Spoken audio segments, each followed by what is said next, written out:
ఇంకొక 2 రోజులైనాక మా అత్తగారింటికి పోతాన్నా. నాకు ఇప్పుడు అప్పుడు పోబుద్ది అయితే లేదే, నా మనసు ఏం బాగాలేదు. అట్లా కాదు చెల్లె, ఆడపిల్లకు ఒకసారి పెళ్ళైన తర్వాత అన్ని అత్తగారింటి దగ్గరని, తల్లి గారి ఇంటి దగ్గర ఉంటే అందరి అవమానాలు, నలుగురు 4 విధాలుగా అనుకుంటారు. కాదు తల్లి, నా మాట విను, నువ్వు అక్కడ ఉండేదే చాలా మంచిది. అవునన్నా, మా అత్తగారింటి కాడ కష్టం ఎక్కువైనా పర్వాలేదు, భరిస్తా. కానీ మా అత్త అనే మాటలని భరించలేకపోతానన్నా. నా మనసు ఇరిగిపోయిందే. ఆరా చెల్లి, ఆ రోజు ప్రేమించి పెళ్లి చేసుకుంటేవి, నలుగురు మధ్యలో చేసుకోకపోతుంది, నలుగురు వచ్చి మాట్లాడాలంటే. ఇప్పుడు ఏమో ఇట్లా అదే దూరం అయి ఎక్కువ రోజులు కాలేదు కదమ్మా. నేనే వచ్చి 2-3 రోజులు అయినట్లు మీ అత్తతో మాట్లాడతా. ప్రేమించి పెళ్లి చేసుకున్నా నా భర్త కడ వరకు నాతోటే ఉంటాడు అనుకున్నా అన్న. మధ్యలో నా జీవితం గిట్ల అవుతుందని నేను అనుకోలేదు. సరే అన్న, పోయేత్తా.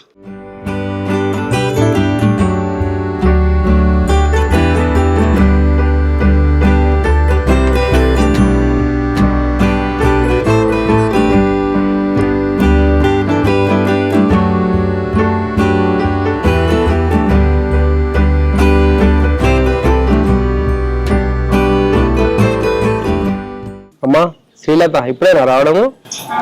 అంత కులాసేనా? అబ్బో వచ్చిందండి కుందన బొమ్మ. దీన్ని ఏ ముహూర్తాన నా కొడుకు పెళ్లి చేసుకున్నాడో గాని నా కొడుకు పోయి పాడెక్కే. ఈ కులంగా నన్ను తీసుకొచ్చి నన్ను ఎత్తి మీద పెట్టే. ఇప్పుడు దీనికి వేయాలి, దాని పిల్లకి వేయాలి.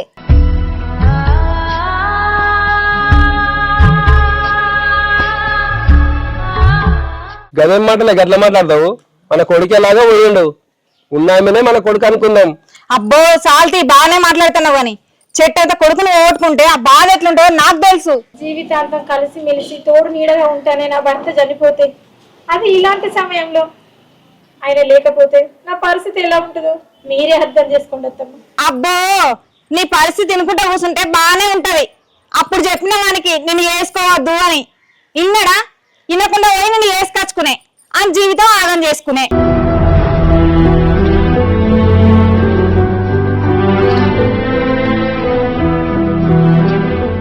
లత, మా అమ్మ కొంచెం కోపం ఎక్కువ. ఒక పాప బాబు నా చేతిలో పెడితే మస్తు సంతోషపడుతుంది. సరే, ఆ విషయం నువ్వు చెప్పాలా, నేను చూసుకుంటాను.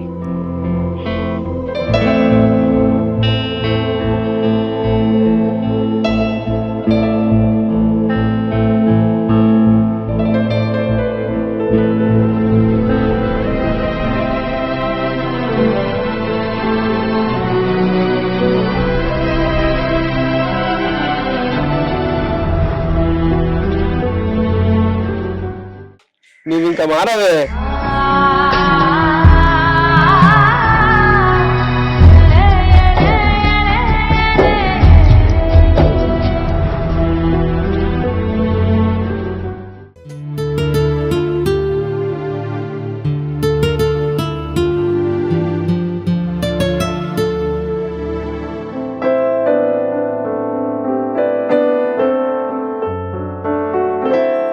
అక్క మొన్న ఊరికైనా ఉంటా కదా?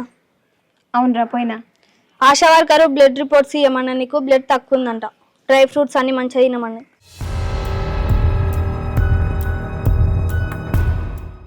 డ్రై ఫ్రూట్స్ తినాలా? నా దగ్గర ఉన్నాయి 1000 రూపాయలు. వచ్చే నెల స్కానింగ్కే అయిపోతాయి, మళ్ళీ డ్రై ఫ్రూట్స్కి ఎక్కడి? కాదురా బిడ్డ, ఇట్లాంటివి ఏమైనా ఉంటే నాకు చెప్పొచ్చు కదా బిడ్డ. ఇప్పుడు పండ్లు పర్రెలు తిని కొడుకుని కానీ ఎవరిని ఉద్రేయడానికో బాగానే ఉంది సంబరం. నాన్న, స్కూల్ టైం అయితే లేదా? కదా రెడీ అవుతుంది.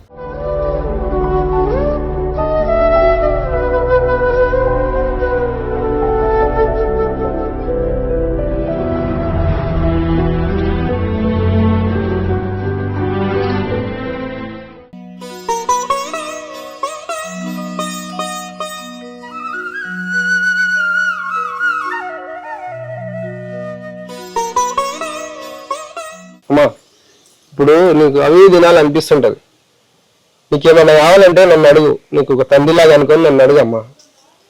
సరే మావయ్య.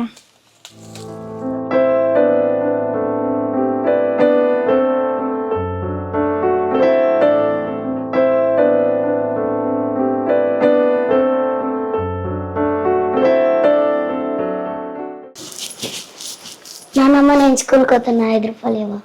ఏంటిది 5 రూపాయలా? 5 రూపాయలు కాదు, 5 కొత్తలు కూడా లేవు. పో మీ అమ్మని అడుగుతా పో. ఏమో నన్ను అడుగుతున్నావు? దీని అమ్మ పెట్టేది కాకుండా దీనికి కూడా పెట్టానాడు. ఇంకా ఏమో నన్ను చదువుతుంది 5 రూపాయలు ఇవ్వవా అని.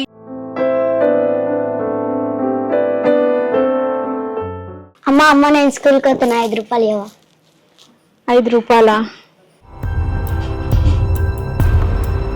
నానా నువ్వైతే స్కూల్కి పోయిరా, పోయి వచ్చినాక సాయంత్రం ఇస్తా, అర్థమైందా? నాకు కావాలమ్మా. స్కూల్ అందరూ అనుకుంటారు అమ్మ, నాకు కావాలి. సరే నాన్న నువ్వు ఉండు.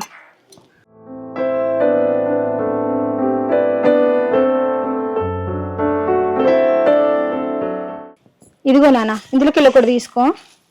అమ్మ నాకు అన్ని కావాలి.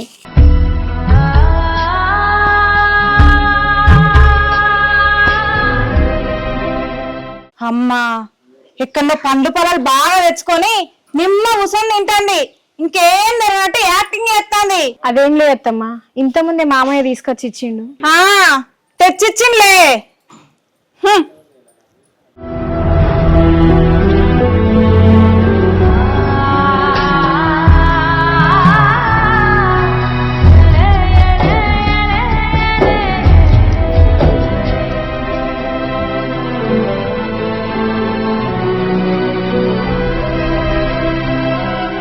లత, నీకు పాప కావాలన్నా బాబు కావాలన్నా? నాకు బాబు కావాలి. నాకు మాత్రం పాపనే కావాలి. నా బిడ్డకు మాత్రం ఎలాంటి బయట ఫుడ్ పెట్టద్దు, మొత్తం నువ్వు ఇంట్లోనే వేసి పెట్టాలి. అబ్బో, వచ్చే మహారాణి కోసం ఉన్న మహారాజు ఆర్డర్స్ ఇస్తాడు మరి. ఇప్పుడు నా బిడ్డకి ఇవ్వడానికి 5 రూపాయలు కూడా నా దగ్గర లేకపోయా. ఫస్ట్ బిడ్డ నోరు వేసాడు కాబట్టి.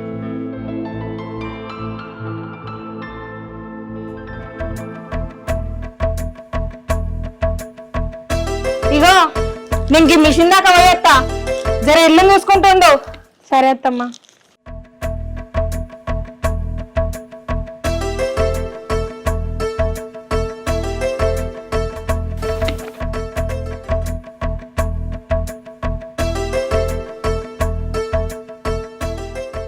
ఏం అంజీ బాగున్నావా? బాగున్నాక. మీ ఫ్రెండ్ లేకపోతే ఈ టచ్డే బంద్ చేసినావు కదా అంజీ? అదేం లేదక్క, ఈ మధ్య కొంచెం బిజీగా ఉన్నా, అట్లని చెప్పి రాలేకపోయినా. అయినా ఇప్పుడు నేను ఎల్ఐసి ఏజెంట్గా ఉన్నా అంటే దానికి కారణం హరియానానే. ఇది తీసుకోక. ఏంటి అంజీ? పండ్లక. అయ్యో ఇప్పుడు ఇవన్నీ ఎందుకు అంజీ? పర్లేదు ఉంచుకోక.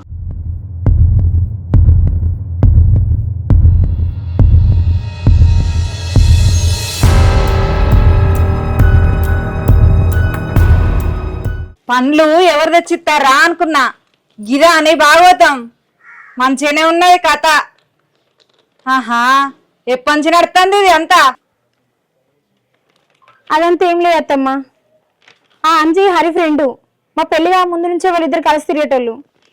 నన్ను ఎప్పుడు అక్క అని పిలుస్తాడు అత్తమ్మా. ఇప్పుడు నా కొడుకే లేడాయే, ఆ ఫ్రెండ్తో నీకేం అవసరం? ఆహా, ఇట్లా చూసుకుంటుంటే నా సంసారం మొత్తం నాశనం చేసేటట్టే ఉన్నావా? ఏందత్తమ్మా, నా బాధలో నేనుంటే నువ్వెందుకు ఇట్లా మాట్లాడతాను? అవునమ్మా, అన్ని నేనే అంటున్నా, నువ్వేమన్నా చేసినావా చూసినావా? ఇంత బరిదగించిందాని కాబట్టే పెళ్లికి ముందు నా కొడుకుతోని రాసలీలలు చేసి కట్న కానుకలు లేకుండా నా ఇంటికి వచ్చినావు. అత్తమ్మ మాటలు మర్యాదగా రాని, ఏదో పడతానే కదా అని నువ్వేది పడతాను మాట్లాడానుకో ఊకునేది లేదు. అమ్మో అమ్మో, ఇది నన్ను చంపేటట్టే ఉన్నది. అమ్మో, ఇక నేను చూడలేనమ్మో, ఇక నేను మొయ్యలేనమ్మా. పిలిపి అమ్మ మీ అన్నను. ఈ ఇంట్లో నువ్వని ఉండాలి, నేనని ఉండాలి.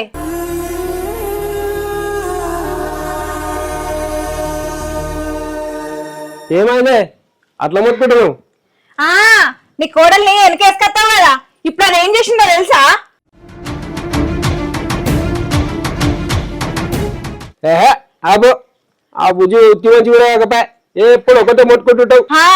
నువ్వు ఇప్పుడు ఫోన్ చేసి రేపు వాళ్ళ అన్నని రమ్మనిలే అనుకో, రేపు నా శవనే చూస్తావు, రేపు ఇంట్లోనే ఉండా. ఏహే అబ్బో, ఎప్పుడు ఒకటే ఉంటది. ఆ ఫోన్ ఏదో నువ్వు చేసుకో, నన్ను ఇన్వాల్వ్ చేయక దాంట్లో. చేస్తా, నాకేమైనా భయమా? నేనే చేస్తా. చేసుకోపో. చేస్తా. నేనేం గట్ల భయపడదని కాదు, చెప్తాను ఈ సంగతి. రేపు మీ అన్ననే పిలిపియకపోవాలి, అప్పుడు ఉంటది. ఏమో అనుకుంటాంది.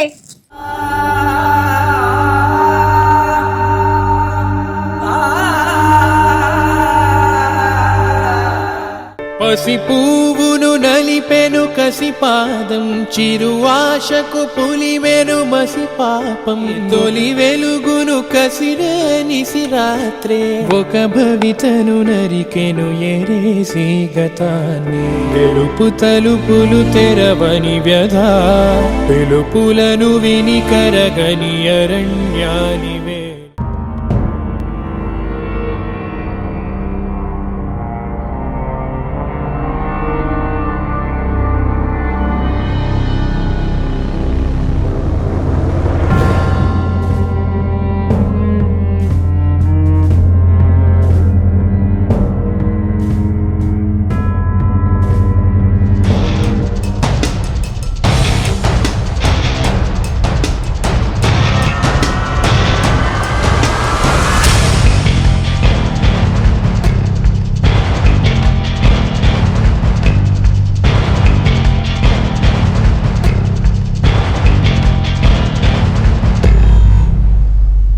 మావయ్య ఏమైంది చెల్లె? ఏమైందిరా? ఏడుస్తున్నావు ఏమిరా? మావయ్య ఏమైందిరా? చెప్పు ఏమైందో.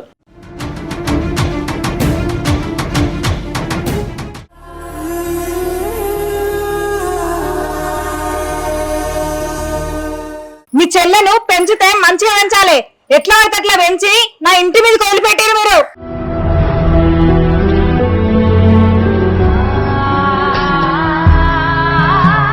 అమ్మ లత, నీ ఎవరోకు నీ బిడ్డను తీసుకొని ఇట్లకు. నేను అందుకే వచ్చిన, మాట్లాడడానికి వచ్చినప్పుడు నేను పో.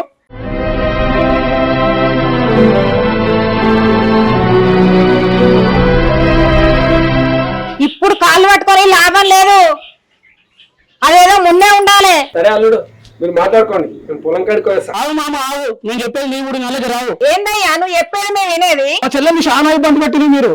అయినా నేను ఎప్పుడేమనలేదు. నా గురించి చెప్పి మేము భయపట్టించుకోదలుచుకోలే, కానీ ఆ సమయం రానిసుకోవద్దు. ఏంది నువ్వు పెద్ద పులివా? నీ గురించి చెప్తే మేము భయపడ్డానికి? నా పేరు నరసింహ.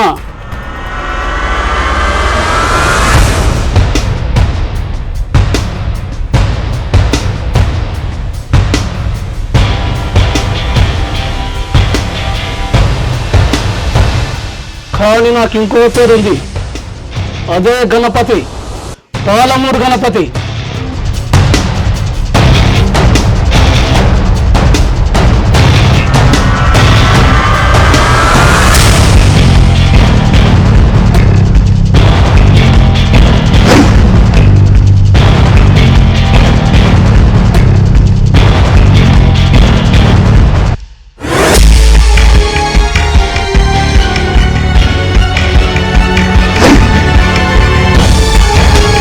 భూమి కోసం, భుక్తి కోసం, పేద ప్రజల విముక్తి కోసం తన ప్రాణాలు కూడా లెక్క చేయకుండా సర్వం అర్పించినటువంటి సాంబ శివుని దళంలో పనిచేసినటువంటి నరసింహ నేను.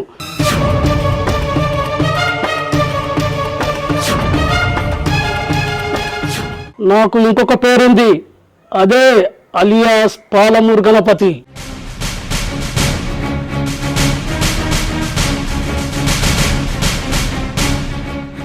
ఇవన్నీ మీకు చెప్పడం ఏంటంటే మీరు భయపడాలనో భయపెట్టించాలని కాదమ్మా. గర్భవతి అయినటువంటి విధవరాలను బాధ పెట్టడం చాలా తప్పు. అది నా చెల్లెలైనా సరే, మీరు ఇంకెవరైనా సరే.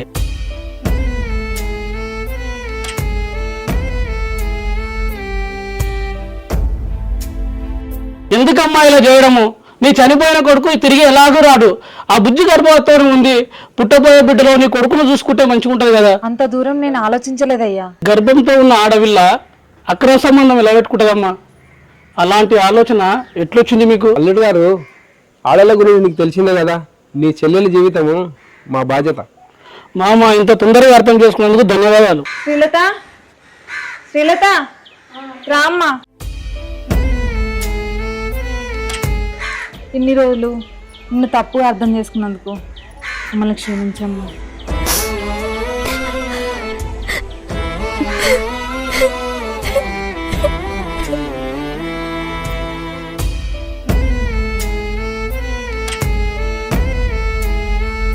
అమ్మా మీ అత్తమామలతో నీకు ఎలాంటి ఇబ్బంది ఉండదురా, అందరూ కలిసి హ్యాపీగా ఉండండి.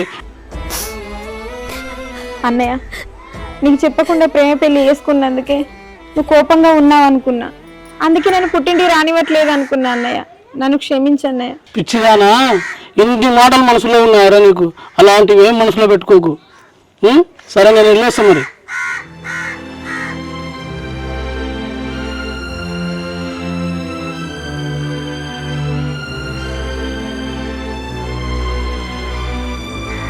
అమ్ములు బంగారు తల్లి లోపలికి పోదాం.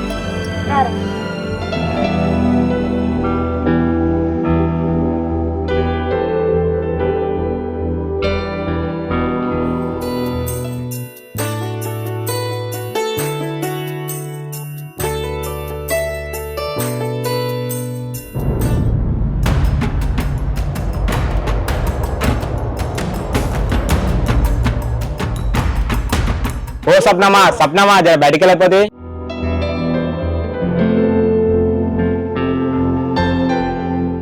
ఏం రో పేరు పెట్టి వెళ్తున్నావు? కళ్ళు ఇట్లా నెత్తికెక్కినా ఏంది? అవునా, నేను చెప్పే మాట వింటే 100 కేజీలు లడ్డు వేసుకొచ్చి నా నోట్లో పెడతారు. మేమే పుట్టాడు అప్పుల పాలయ్యి రందులో మేముంటే నీదేంది రయ్యాలొల్లి? గిసొంట్లు అయితే అని చెప్పి మీ కోడల పేరు మీద హరి 25 లక్షల పాలసీ చేసిండు. ఏదైనా పని చేసుకోవచ్చు కదా ఖాళీ ఉండే బదులు. నేను చదివిన చదివికి నాకేం పని దొరుకుతలే అన్న ఊర్లో. ఎల్ఐసి ఏజెంట్ వేసుకుని ఒక 4 ఉపయోగపడుతుంది. అవునా అన్న, నన్ను ఎవరు కడతారు నా పాలసీ? ఫస్ట్ పాలసీ నేనే కడతారా 25 లక్షలు. నామిని మాత్రం నా లవర్ పేరు పెట్టు. థ్యాంక్స్ అన్న.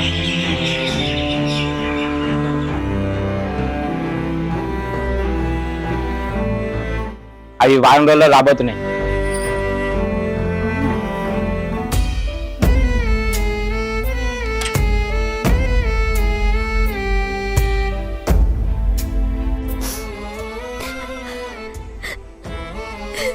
లత, నువ్వు నన్ను నమ్మొస్తున్నావు. నీకు ఎలాంటి ఆర్థిక కష్టాలు లేకుండా, నేనున్నా లేకుండా నేను చూసుకుంటాను మంచిగా. ఏంటి అట్లా మాట్లాడుతాను? నువ్వు లేనప్పుడు ఆ డబ్బులు నాకెందుకు? లత, నేనున్నప్పుడు డబ్బు సమస్య లేకుంటుంది నీకు. నేను లేనప్పుడే డబ్బు సమస్య వస్తుంది. అయినా ఇవెందుకు మాట్లాడుతున్నావు ఇప్పుడు?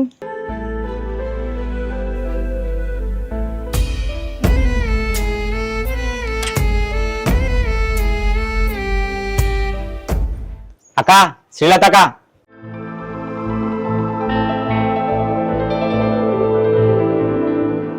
అత్త ఎప్పుడు అదేం తిడుతూ ఉంటావు, చిట్టీలు కట్టాడు అని. ఇప్పుడు ఎల్ఐసి కట్టిండు, అతని ద్వారానే మీకు అప్పులన్నీ తిరిగిపోతున్నాయి.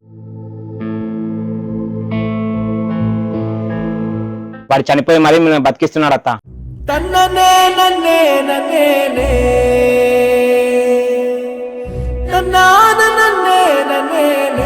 కన్నీటి సుడుల జడిలో ఒంటరై ఉన్నాయి వాళ్ళే. ఒక్కసారి వచ్చిపోవే, ఊపిరింకా ఇచ్చిపోవే, దైవమై మనసుతోటి మన్నించవే.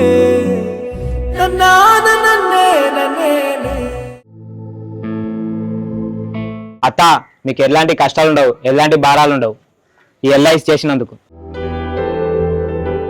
నేనే అర్థం చేసుకోలేకపోయినా అమ్మా. అడు మన కుటుంబానికి మంచి చేద్దాం అనుకున్నా, నేనే ఏదో పిచ్చి ఆలోచనలతోనే అక్రమ సంబంధాన్ని అంటగట్టిన. క్షమించమ్మా. అత్తమ్మ, మీ స్థానంలో ఎవరున్నా కూడా ఇలానే ఆలోచించేవారులేండి.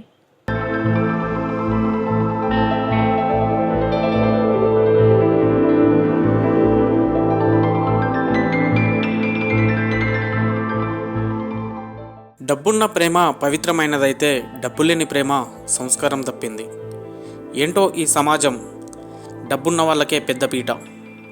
మీరు కూడా మీ భార్య పిల్లల్ని ఖచ్చితంగా ప్రేమిస్తే వారి కోసం ఇలా ఏదో ఒకటి దారి చూపెట్టండి. మీ తదనంతరం మీ భార్య పిల్లలకి మీరే దేవుడవుతారు.